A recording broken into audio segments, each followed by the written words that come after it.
Bismillahirrahmanirrahim. Assalamualaikum warahmatullahi wabarakatuh. Perkenalkan, saya Sandy Firman, calon guru penggerak Angkatan 10 dari Kabupaten Garut. Kali ini, saya akan melakukan praktik rangkaian supervisi akademik dalam pembelajaran dengan menggunakan paradigma berpikir coaching. Dan saya juga akan melakukan refleksi terhadap praktik supervisi akademik tersebut. Kali ini, saya tidak sendiri, saya ditemani oleh rekan saya yang bernama Ibu Neng Risa Lestari. Beliau adalah guru kelas 4 di SD Negeri 3 Cimahi. Baik, kita mulai, Bu. Sebelumnya, bagaimana kabarnya, Bu? Baik, Pak. Bapak sendiri bagaimana kabarnya? Alhamdulillah, kabar saya juga dalam keadaan sehat walafiat. Oke, karena sebentar lagi saya akan mulai mengamati kegiatan jalannya proses pembelajaran yang akan dilaksanakan di kelas Ibu. Saya akan menjelaskan terlebih dahulu tujuan dilakukannya supervisi ini, Bu. Salah satunya yaitu untuk meningkatkan kualitas proses pembelajaran, antara lain dengan memberikan masukan, bimbingan, dan juga mengembangkan kemampuan Ibu agar kompetensi Ibu semakin meningkat lagi, dan juga memberikan pembelajaran yang lebih bermanfaat untuk siswa-siswa Ibu. Namun pertama-tama kita akan melakukan percakapan praobservasi terlebih dahulu, Bu, sebagai bentuk persiapan agar Ibu lebih siap dan lebih percaya diri dalam pelaksanaan belajar mengajar saat observasi nanti. Saya ingin menanyakan beberapa hal terkait kegiatan supervisi yang akan dilaksanakan nanti. Yang pertama, kira-kira materi apa yang akan Ibu sampaikan kepada siswa-siswa Ibu, Bu? Materi yang akan saya sampaikan yaitu pada pembelajaran IPAS bab 1 topik A, yaitu bagian tubuh tumbuhan. Di kelas 4 ya, Bu? Iya, di kelas 4. Oke, baik. Jadi materi yang akan Ibu sampaikan kepada siswa kelas 4 yaitu mengenai bagian tumbuhan, bagian tumbuhan. Tumbuh. Iya, bagian tumbuhan kepada siswa kelas 4 seperti itu ya, Bu. Kira-kira tujuan pembelajaran yang ingin dicapai oleh Ibu itu seperti apa, Bu? Yang pertama yaitu dari tayangan video dan bahan ajar yang dibaca siswa, diharapkan siswa itu mampu mengidentifikasi bagian tubuh-tumbuhan dengan benar. Yang kedua, dari membawa langsung alatnya yaitu seperti bunga dan seledri, diharapkan siswa dapat memahami fungsi dari bagian tubuh tumbuhan. Oke, baik. Saya menyimpulkan dari tujuan pembelajaran yang Ibu sampaikan itu yang pertama, siswa itu akan mengidentifikasi video dan juga bahan ajar yang sudah Ibu siapkan. Kemudian juga akan ingin mengetahui pemahaman siswa melalui pengamatan langsung terhadap tumbuhan yang telah mereka bawa. Seperti itu ya, Bu? Oke, baik. Itu merupakan tujuan pembelajaran yang ingin Ibu capai. Selanjutnya, kira-kira area pengembangannya itu apa ya, Bu? Area pengembangannya itu dari kognitif dan psikomotor. Kognitif dan psikomotor ya. Oke, untuk spesifiknya seperti apa, Bu? Kalau kognitifnya itu dari tayangan video, bahan ajar, ya siswa itu mampu mengidentifikasi juga bisa tahu bagian tubuh tumbuhan itu apa saja. Terus dari dari psikomotornya juga siswa nanti berdiskusi dan langsung presentasi ke depan bersama teman sekelompoknya di depan kelas. Oke, baik. Tadi secara spesifiknya area pengembangannya yang pertama yaitu kognitif, mulai dari mengetahui pemahaman siswa ya, Bu, dengan cara mengidentifikasi. Kemudian yang kedua, psikomotornya itu berupa presentasi dari hasil diskusi yang sudah mereka jalankan, seperti itu ya, Bu ya. Nah, untuk selanjutnya kira-kira strategi yang sudah Ibu persiapkan untuk mencapai tujuan pembelajaran yang sudah Ibu inginkan seperti apa, Bu? Di sini saya insya Allah akan melaksanakan pembelajaran dengan model cooperative learning, juga dipadukan dengan strategi pembelajaran berdiferensiasi. Oke, baik. Jadi strategi Ibu itu akan menggunakan model pembelajaran cooperative learning, berarti di dalamnya ada diskusi ya, Bu Iya, ya. ada diskusi kalau Kemudian strateginya juga Ibu mau mencoba dengan strategi pembelajaran berdiferensiasi. iya. Oke, baik. Selanjutnya yang terakhir, kira-kira pelaksanaannya kita laksanakan kapan, Bu, observasinya? Kebetulan pembelajaran IPAS itu adanya di hari Rabu, jadwal pelajarannya. Nah, insya Allah saya akan melaksanakannya pada jadwal pembelajaran yang sudah Oke, baik. Kebetulan mungkin hari Rabu itu besok ya, Bu ya? iya. Kira-kira mulai pukul berapa, Bu, akan dimulai pembelajaran? Biasanya pembelajaran itu dimulai pada pukul 7. Oke, siap. Dan ini yang terakhir ya, Bu ya. Kira-kira apa harapan dari observasi yang akan kita laksanakan nanti, Bu? Harapannya pembelajaran yang saya laksanakan bisa berjalan dengan sesuai rencana, dan juga siswa mampu memahami apa yang mereka pelajari. Iya, Bu. Saya juga berharap demikian ya, pembelajaran Ibu bisa berjalan dengan lancar, kemudian siswa bisa aktif, Iya. sehingga tujuan pembelajaran yang sudah Ibu siapkan itu dapat tercapai. Oke, Ibu. Karena masih ada beberapa menit lagi, mungkin Ibu bisa mempersiapkannya agar lebih siap kegiatan observasi besok hari. Kemudian mungkin Ibu juga bisa menyiapkan siswanya seperti itu. Iya, baik, Pak.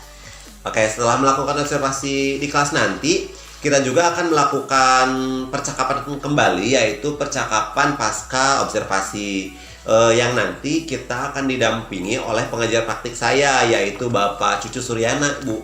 Iya, Pak. Insya Allah, Pak. Baik. Ya, baik. Terima kasih ya, Bu, atas waktunya. Baik, itu merupakan percakapan pra-observasi kami. Saya Sandy Firman bersama Ibu Neng Risa Lestari. Terima kasih dan sampai jumpa di kelas 4 untuk proses observasi ya. Assalamualaikum warahmatullahi wabarakatuh. Waalaikumsalam.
berguna menyerap air dan mineral dari tanah.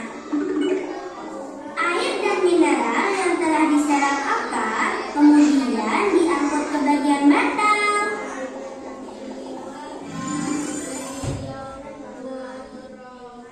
Ini batang.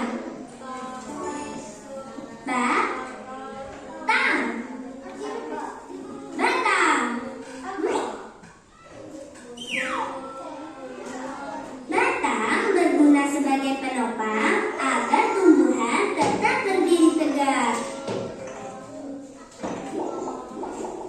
Batang juga berguna menyalurkan air dan mineral dari akar menuju daun. Ini daun. Daun.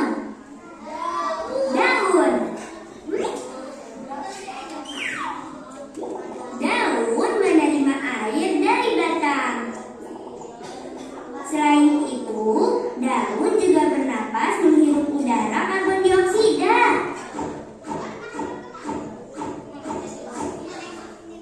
Daun juga menangkap sinar matahari untuk tumbuh dan berkembang.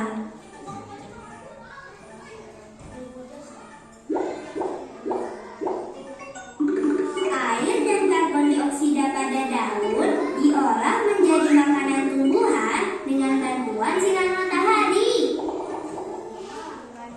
Sebagai hasilnya, daun mengeluarkan oksigen yang dibutuhkan manusia untuk bernapas.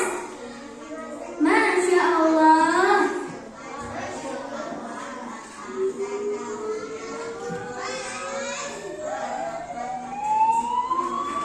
Teman-teman, lihat.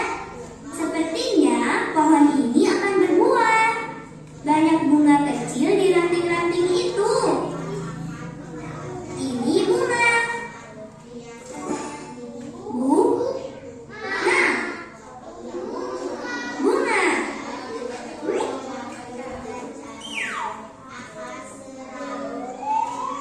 Bunga-bunga kecil ini akan terus tumbuh. Lalu perlahan-lahan akan menjadi buah.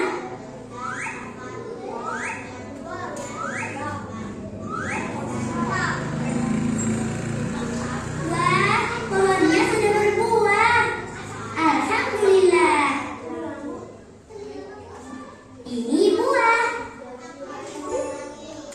Buah.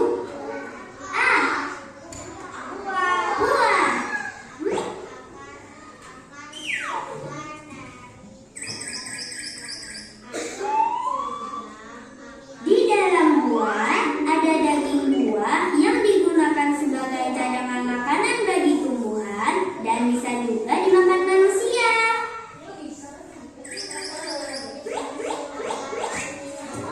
Subhanallah, buah mangganya jatuh, teman-teman.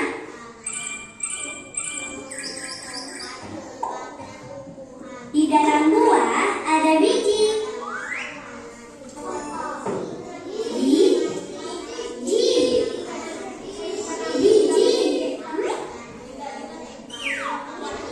Biji mangga ini dapat ditanam kembali, teman-teman. Setelah beberapa waktu, dengan izin Allah, akan tumbuh pohon mangga yang baru. Masya Allah.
Yang mana daun?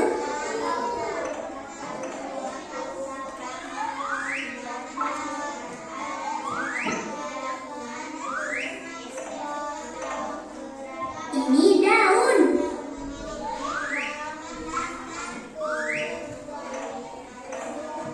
Yang mana bunga?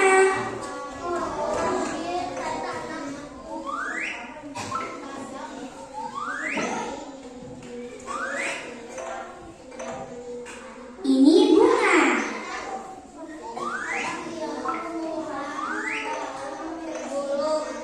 Yang mana buah?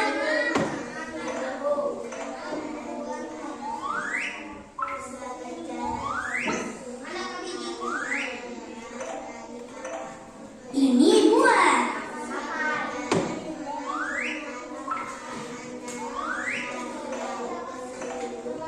Yang mana biji?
anu si Elsa.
Baik, Assalamualaikum warahmatullahi wabarakatuh. Waalaikumsalam warahmatullahi wabarakatuh. Pertama-tama saya ingin mengucapkan terima kasih kepada Ibu Neng Risa Lestari yang telah mengeluangkan waktunya untuk melakukan percakapan pasca observasi ini. Tak lupa saya ucapkan terima kasih juga kepada Bapak Ibu Suryana sebagai pengajar praktik atas bimbingannya selama proses ini, Pak. Semoga kita selalu dalam keadaan sehat walafiat. Bagaimana kabarnya Bu Neng? Alhamdulillah Pak, saya sehat Pak. Oke, alhamdulillah. Semoga kita selalu dalam lindungan Allah Subhanahu wa taala. Sebelum kita mulai, saya ingin menyampaikan tujuan dari percakapan ini ya. Jadi pada sesi ini kita akan merefleksikan proses pembelajaran yang sudah berlangsung selama 2 jam di kelas Ibu ya Bu ya.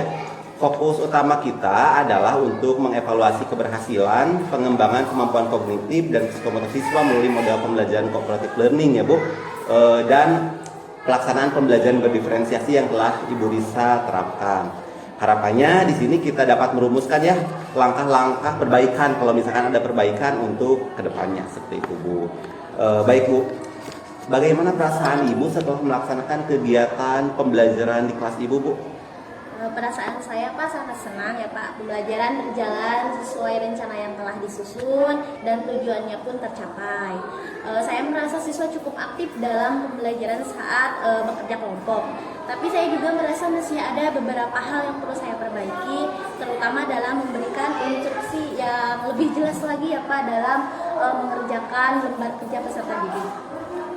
Oke, alhamdulillah ya Bu. Saya juga melihat pembelajaran yang sudah Ibu laksanakan di dalam kelas sudah berjalan dengan lancar. Kemudian bagaimana menurut Ibu Risa terkait performa Ibu sendiri Bu dalam kegiatan pembelajaran tersebut Bu? Kalau saya menilai performa saya ya Pak, ada beberapa aspek yang memang cukup berjalan dengan baik, terutama dalam hal keterlibatan siswa secara kognitif. Namun saya merasa masih perlu memperbaiki cara saya memberikan instruksi pada beberapa kelompok, terutama saat menerapkan pembelajaran berdiferensiasi Pak. Di mana saya melihat ada beberapa siswa yang mungkin masih kesulitan dalam mengikuti pembelajaran berdiferensiasi tersebut. Oke, baik Ibu. Itu adalah refleksi yang baik ya Bu. Kalau begitu, apakah boleh Bu jika saya menyampaikan hasil dari pengamatan saya terhadap Ibu? Tentu saja boleh Pak. Oke, begini ya Bu ya, berdasarkan pengamatan saya, pembelajaran yang Ibu lakukan tadi sudah sesuai harapan kita ya Bu ya. Model cooperative learning yang Ibu gunakan sudah berhasil meningkatkan keterlibatan siswa. Kemudian terutama dalam aktivitas diskusi kelompok ya Bu ya. Iya. Saya melihat siswa aktif gitu, berinteraksi dan membantu satu sama lain dalam memahami materi. Selain itu, pembelajaran berdiferensiasi yang Ibu terapkan juga sudah terlihat efektif ya Bu. Meskipun memang masih ada beberapa siswa yang membutuhkan instruksi yang lebih jelas seperti yang Ibu tadi katakan. Saya juga melihat bahwa kemampuan kognitif siswa meningkat ya Bu ya. Mereka mampu menghubungkan konsep yang diajarkan oleh Ibu dengan situasi nyata. Namun mungkin di sisi lain untuk aspek psikomotornya, terutama saat siswa diminta mempraktikkan keterampilan tertentu, terlihat ada beberapa siswa yang kurang yakin ya Bu ya. Ini mungkin karena waktu yang terbatas atau perbedaan kebutuhan siswa yang perlu diperhatikan dalam pembelajaran berdiferensiasi. Kemudian bagaimana nih pendapat Ibu Risa setelah mendengarkan hasil pengamatan saya ini Bu? Saya setuju ya Pak dengan pengamatan Bapak. Pada bagian diskusi kelompok, memang siswa itu terlihat tampak lebih antusias dan mampu bekerja sama dengan baik. Namun saya juga merasa waktu yang disediakan untuk memberikan instruksi kepada siswa untuk kegiatan berkelompok saat pembelajaran berdiferensiasi masih kurang. Ada beberapa siswa yang masih membutuhkan penjelasan lebih detail, terutama ketika mereka mempraktikkan keterampilan yang lebih kompleks. Oke, itu refleksi yang sangat baik ya Bu ya. Mulai dari apa tadi antusias siswa sudah bagus, kemudian pembelajaran diferensiasinya sudah mulai ada gitu ya. Kemudian mungkin tadi permasalahannya ada di instruksi yang kurang mungkin ya. Iya. Kira-kira apa kendala utama yang Ibu hadapi dalam pembelajaran yang sudah Ibu laksanakan Bu? Kendalanya itu berada di pengelolaan waktu ya Pak. Saya merasa tidak cukup waktu untuk memberikan perhatian yang lebih intens kepada siswa dan kepada kelompok-kelompok yang membutuhkan bantuan ekstra Pak, terutama dalam pembelajaran berdiferensiasi. ada beberapa siswa yang memang masih menanyakan, ibu bagaimana ini mengerjakan lembar kerjanya, ibu ini harus dibagaimanakan, ibu ini harus ditempelkan, dipotong. Nah, selain itu beberapa media pembelajaran saya gunakan juga sepertinya kurang mendukung kegiatan psikomotor siswa. Jadi kendalanya yang pertama adalah pengelolaan waktu ya, seperti yang sudah Ibu sampaikan tadi. Kemudian kurangnya media pendukung ataupun media pembelajaran untuk khususnya di aspek psikomotornya ya. Kemudian Bu, dari kendala yang sudah Ibu sebutkan tadi, apa sih rencana tindakan Ibu untuk pembelajaran selanjutnya Bu? Rencana saya yaitu Pak, yang pasti saya akan lebih memperbaiki lagi pembelajaran yang akan saya terapkan dengan cara membagi instruksi menjadi beberapa tahap kecil yang lebih mudah diikuti oleh peserta didik dan memberikan penjelasan yang lebih mendetail, juga terutama untuk siswa yang memiliki daya tangkap yang kurang ya Pak. Saya juga berencana menambah media pembelajaran yang lebih sesuai dengan gaya belajar dan minat belajar dari siswa tersebut. Itu yang Ibu sebutkan tadi, rencana sudah sangat baik ya Bu, sudah sangat matang. Untuk Ibu akan merencanakan memecah instruksi menjadi bagian-bagian lebih kecil dan lebih rinci ya. Tentu akan memudahkan siswa mengikuti kegiatan pembelajaran yang akan Ibu laksanakan, terutama bagi mereka yang membutuhkan pendekatan yang berbeda. Lantas kira-kira siapa yang bisa membantu Ibu dalam melaksanakan rencana ini Bu? Kemudian kapan nih Ibu akan mulai rencana Ibu ini? Tentunya ya Pak, saya akan meminta bantuan rekan-rekan sejawat saya yang ada di sekolah ya Pak, yang lebih berpengalaman lagi dalam mengelola pembelajaran berdiferensiasi. Saya juga akan melaksanakan pembelajaran secara mandiri, dan untuk pelaksanaannya insya Allah saya akan rencanakan mulai setelah pelaksanaan sumatif tengah semester berakhir ya Pak. Oke, jadi rencana Ibu akan dimulai setelah sumatif ya, sumatif tengah semester. Oke, luar biasa ya Bu ya. Saya harap rencana ini bisa segera terlaksana ya Bu, berjalan dengan baik. Saya akan menunggu kabar dari Ibu mengenai perkembangan Ibu nanti. Hasil observasi ini akan saya catat dalam form supervisi Bu. Boleh saya minta tanda tangan dari Ibu? Tentu Pak, baik.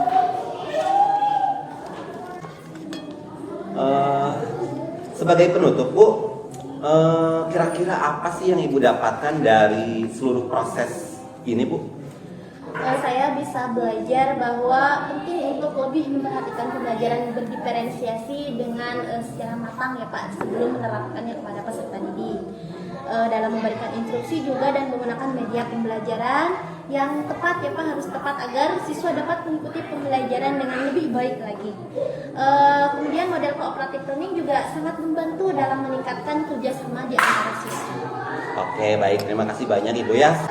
Akhirnya kegiatan supervisi akademik kita udah selesai Ibu.